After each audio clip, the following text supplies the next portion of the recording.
Hey, what is up, everybody? Welcome into the latest video for the YouTube channel. As I mentioned in my last video, I will be giving out my initial tight end rankings for the upcoming fantasy football season. Not as much today because obviously everybody knows that plays fantasy football year in and year out that the tight end group is not really that deep, and unless you get one of the top 5 or 6 guys, you're going to be throwing darts every week to try to stream the right fantasy tight end throughout the season, unless you do hit on one of those deep sleepers. But with that being said, I got 24 tight ends in my top 24 list at least. I'm going to go over my top 12 with you guys first, and then I'll cover the bottom 12. And just like how I've been doing these initial fantasy football ranking videos, just kind of share you guys my thoughts on guys I'm trying to target, and maybe guys that are they got the value, they're up there high because you got to respect their opportunity, but maybe I do have some slight concerns with them. Let's go ahead and look at the top 12 list. Obviously, there's a lot of recognizable names on there, but the one guy I'm going to go ahead and say that I want, it's Kyle Pitts. I think this kid is about to blow up in year 2. I don't necessarily love the tight end position, but what you got, the quarterback that is tied to him. But what you have to love is Marcus Mariota. When he has been on the field in the past, he has always targeted his tight end quite heavily. And then if there, for any reason, because of injury or because of the lack of play out of Mariota, Desmond Ridder is a rookie quarterback, and everybody knows that rookie quarterbacks tend to try to trust a safety valve in the tight end, that big body presence that's right there in the middle of the field for them to target. But obviously, Kyle Pitts is not your traditional tight end. He's going to line up out wide. He's going to line up in the slot. He's going to line up as your traditional tight end, and they're going to take advantage of his athleticism. I mean, the number of stats that he's already put up in his rookie year. Most people, they don't think about how good. Like, they think he had a quiet rookie year, but he ended up having one of the best rookie seasons for a tight end ever. And I think he's going to dominate the target share there in that Atlanta passing attack. So I'm very high on Kyle Pitts, and everybody knows tight ends suck. In in the fantasy football world, like unless you get one of those like top 3 guys where they're plug and play, you're kind of shooting for dart. You're throwing darts basically at that point. And I think Kyle Pitts is that guy. Because there used to be a strat. I'm going off tangent. I got more time to talk since we're only talking about 24 tight ends. My strategy with tight ends, I've always tried to find like a sleeper or maybe a tight end I was pretty high on entering the year. I always had the approach with quarterbacks where you could wait on a quarterback in the past. But I always was like, dude, I'm getting Peyton Manning, and I'm never gonna have to forget it. Worry about his starting spot unless it's the bye week. And I'm starting to feel that way with the tight end position, where I'm like, I get so frustrated with tight ends year in and year out. I'm about to just say, screw it. I'm gonna pick one of the top 3 or 4 guys that are going to be for sure going to end up in the top 5 as tight ends at the end of the year, just so I don't have to worry about it. I have no problem finding running backs and wide receivers on the waivers throughout the season. So it's the tight end position I'm really starting to maybe heavy towards getting a guy I don't have to ever think about outside his bye week going forward. So speaking of other guys, I know George Kittle's been banged up over the last couple of years, but George Kittle, anytime he's on the field, is a producer, and he's a guy if I can get my hands on, especially with him dropping. I know in mock drafts that I last did, I was getting him in like 4th or 5th round. That's great value, especially for a guy that could easily finish as the tight end 1 in his offense. And then another guy I'll just go ahead and talk about that I am definitely trying to target is TJ Hawkinson there in Detroit. I've been a big fan of his game, and I think there's a lot of positive momentum going for Detroit right now. They have a better offensive line, they have a better running backs, they have a slightly better wide receiver core, especially when Jameson Williams gets on the field. But regardless, I expect TJ is going to be a vocal point of that passing attack. I think he's going to take a next step, and he's going to be more of a consistent fantasy football tight end. So if you're not maybe trying to reach for one of those guys that are in the top 5, you might be able to sit around and get TJ later in your draft as well. And then another guy I'm keeping my eye on is at the 10 spot, Cole Kmet.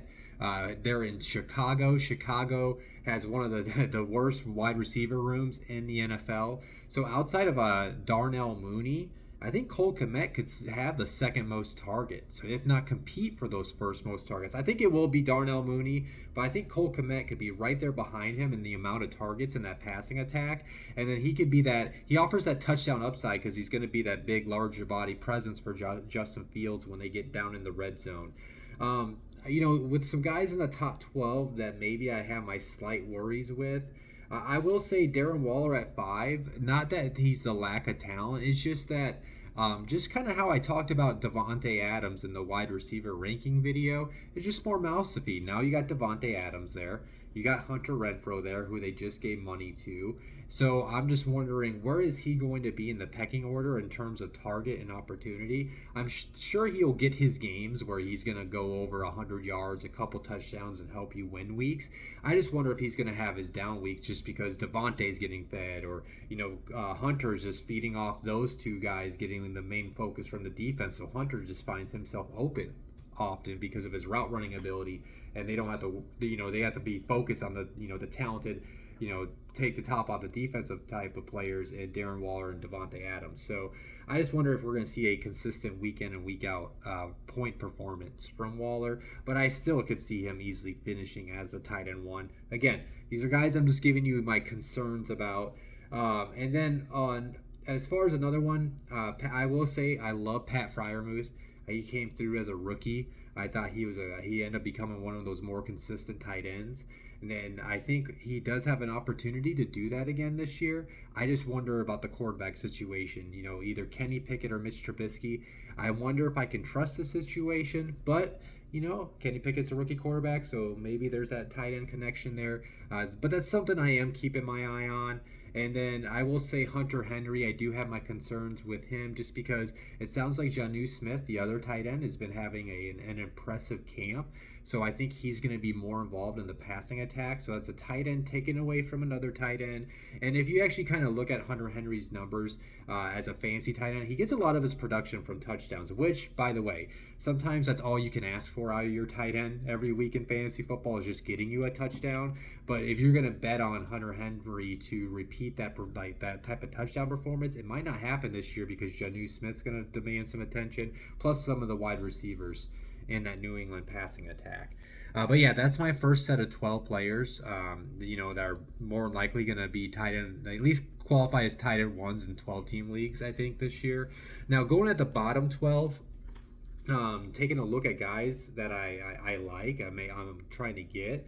Definitely Mike Gesicki. That's a guy maybe later in the rounds I'm looking at. I just think with Tyreek Hill and Jalen Waddle, with those guys' type of speed, the safeties are going to have to worry about being over top. I know Tua's not known for pushing the ball down the field, but still they're going to have to respect their game-changing speed, their home run speed. So what that will allow is that's actually going to allow Mike Gesicki to kind of get things underneath those routes, and that's going to allow him to even get more open. It's going to allow him to get one-on-one opportunities. He can win against smaller defensive backs. He can outrun slower linebackers. So if they can get him in right situations, I think Mike Gesicki is going to have a nice year. Plus, he's playing on the franchise tag. He's going to want to get paid. So that's a guy in a contract year that's going to be looking for some money. So you got to think about that as well.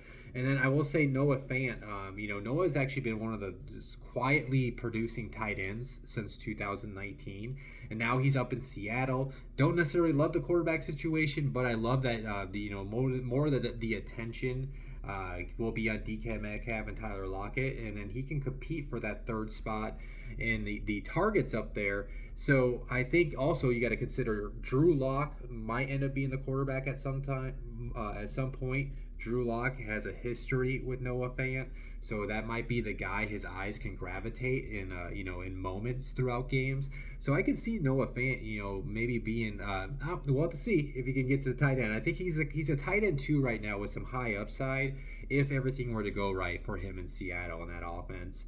And then I will say, what's another name? I would say Austin Hooper is just one to watch. The reason why is now he's in Tennessee. Tennessee just traded A.J. Brown. They brought in Robert Woods. They brought in Traylon Burks, and they brought in Austin Hooper. That's basically all 3 new additions to that passing attack in Tennessee. So which one is going to be the number 1 guy that's leading in targets? Is it going to be the rookie Traylon Burks? Is it going to be the veteran Robert Woods or the veteran in Austin Hooper? I could definitely see Tannehill looking more towards his tight end, especially towards the red zone. And I can see Hooper, where he was once more of a fantasy relevant tight end with Matt Ryan. I could see that happening again for him there in Tennessee, because up in Cleveland when he was there, they had like 2 or 3 tight ends that they were using at all times. He'll be the lead tight end in Tennessee, so I could see him climbing up the ranks throughout the beginning part of the season if him and Tannehill have developed some chemistry and everything's clicking between the two. Last one, Brevin Jordan, the last guy on the list. Honestly, that's a guy I could see skyrocket up in the rankings. He was a rookie tight end for the Texans. I want to say after like week 11, week 12, he started getting more play, more snaps. He was producing on the field. He's an athletic tight end. They're in Houston. Obviously, they got Brandon Cooks, who's going to lead in targets. But other than that, it's like Nico Collins maybe can be the second in targets, or maybe it might be Brevin Jordan. He's a guy that can at least lead their tight end room in the targets and in receiving yards. And then if he can, if he can carve himself out a larger role with his type of size and way he can jump up and get a ball, he can be that red zone threat for Davis Mills this season. So that's kind of a sneaky guy to watch if you're looking to target a tight end late in the rounds, or it always definitely depends on the size of your league.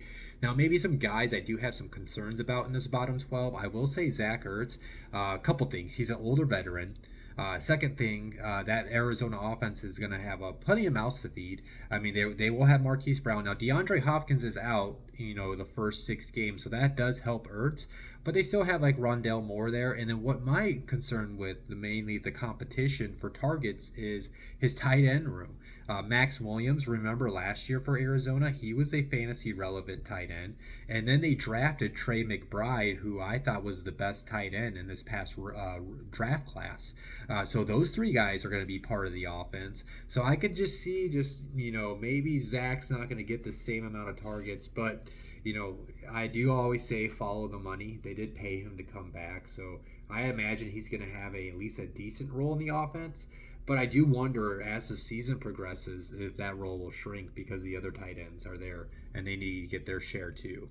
Another guy, Irv Smith Jr., I thought, honestly, I thought I would be talking about him as a guy I'm watching, or at least consider targeting, but he did hurt his wrist in practice the other day.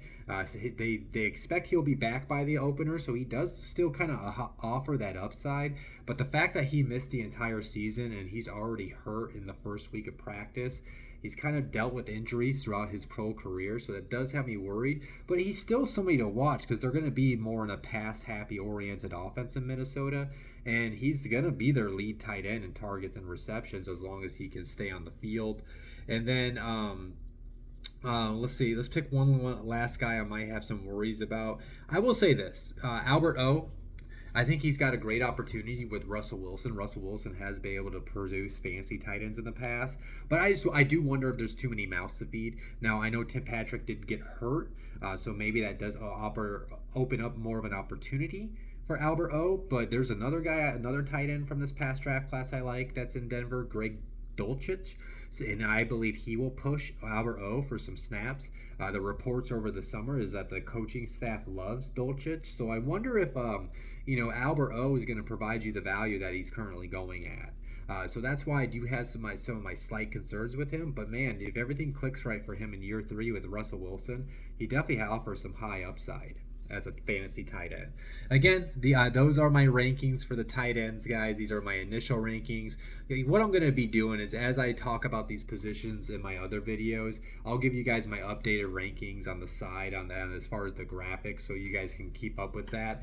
But yeah, as always, if you guys enjoyed this video, hit that like button. If you haven't subscribed to the channel, make sure you hit that subscribe button. Make sure you go tell a friend to check me out. I know you guys are going to be competitive in your fantasy football drafts over this next month, but you can send them my way. Maybe you can even play the game, if you will, as far as you try to get your league mates in the wrong position so you can draft the guy that you are high on.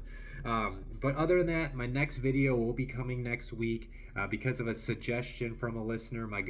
He's a good friend, Eric. I am going to be doing like a deep sleeper video for each position: quarterback, running back, wide receiver, and tight end. Probably pick like 5 players from the 11th round on. I don't know. I'm going to take a look at it and make the final decision on that. But that'll come out towards at some point at the beginning of next week. But again, I always appreciate you guys tuning in. I'll catch you later.